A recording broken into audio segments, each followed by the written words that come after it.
तो आज हम इस वीडियो में बात करेंगे कि इम्प्लांट और ब्रिज में डिफरेंसेस क्या है। Hello, welcome back to my channel. मैं हूं डॉक्टर मैथिली देशपांडे।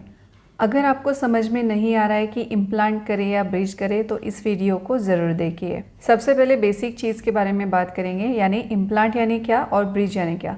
यानी अगर कोई भी दांत मिसिंग है किसी भी वजह से, तो हम उस जगह पे एक स्क्रू ड्रिल करते हैं और उसके सहायता से ऊपर एक आर्टिफिशियल टूथ लगाते हैं, उसे इम्प्लांट कहते हैं।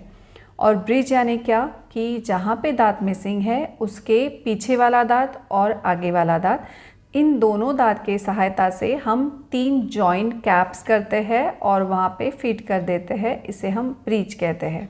तो अभी इन दोनों में डिफरेंस क्या रहता है? सबसे पहला डिफरेंस है वो, यानी कि जो इम्प्लांट है वो इंडिविजुअल टूथ के जैसा काम करता है।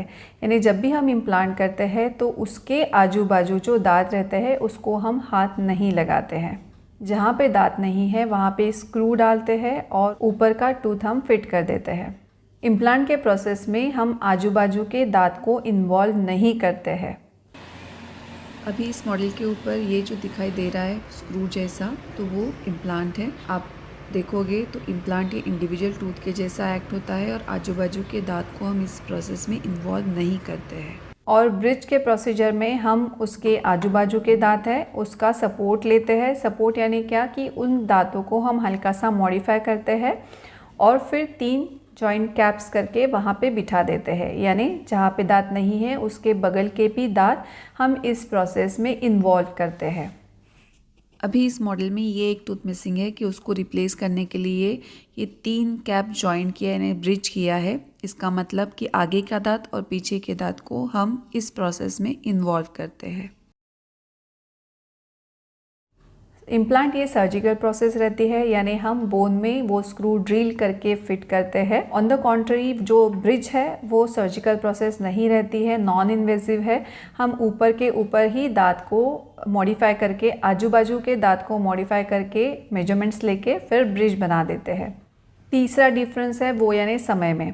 अगर हम इम्प्लांट के लिए देखा जाए तो उसे हमें लगभग 3 महीने से 6 महीने तक समय लग सकता है। वो डिपेंड करता है कि सिस्टमिक कंडीशन कैसी है पेशेंट की, पोजीशन क्या है, यानी कौन सा टूथ हमें रिप्लेस करना है और बोन की क्वालिटी कैसी है। तो इन सब चीज़ों के अकॉर्डिंगली हम ये तय करते हैं कि हमें कितना समय रुकना है। इम्प्लांट करने के लिए 5 से 6 सिटिंग लगती है। ब्रिज करने के लिए हमें 2 से 3 सिटिंग में ही हमारा ब्रिज पूरा हो सकता है। अभी चौथा है एस्थेटिक। अगर किसी भी इंडिविजुअल में अगर सामने का दांत मिसिंग है तो उस जगह पे अगर हमने इम्प्लांट प्लेस किया तो इम्प्लांट की जो एस्थेटिक है वो ज़्यादा अच्छे से आता है, क्योंकि हम बगल वाले दांत को हाथ नहीं लगाते हैं, वो इंडिविजुअल टूथ के जैसा एक्ट होता है। ब्रिज का भी एस्थेटिक अच्छा रहता है। मैं ऐसा नहीं कहूँगी कि ब्रिज दिखने के लिए बुरा लगेगा, लेकिन अगर आप ब्रिज और इम्प्लांट कंपेयर करोगे तो इम्प्लांट ब्रिज से ज़्यादा अच्छा रहता है। सब चीज़ों के बारे में अगर हम सोचते हैं तो कुछ चीज़ों में इम्प्लांट ये बेटर है, कुछ चीज़ों में ब्रिज ये बेटर है। और इस वीडियो में जो मैं आपको बता रही हूँ वो जनरलाइज स्टेटमेंट है, तो इसीलिए कि कभी भी हम जब चूज़ करते हैं इम्प्लांट करना है या ब्रिज करना है, वो केस टू केस वेरी होता है।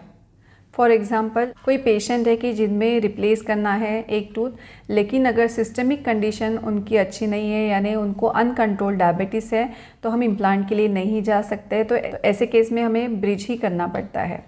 और कोई केस है कि सबसे पीछे के दांत मिसिंग है, तो जहाँ पे हम ब्रिज नहीं कर सकते क्योंकि पीछे दांत ही नहीं है सपोर्ट लेने के लिए, तो ऐसे केस में हमें इम्प्लांट ही ऑप्शन चूज़ करना पड़ता है।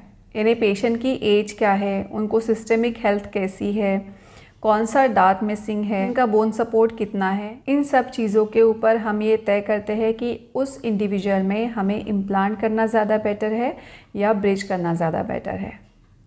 तो ये था आज का वीडियो। आज का वीडियो आपको कैसे लगा मुझे कमेंट करके ज़रूर बताइए। Thank you so much for watching and take care.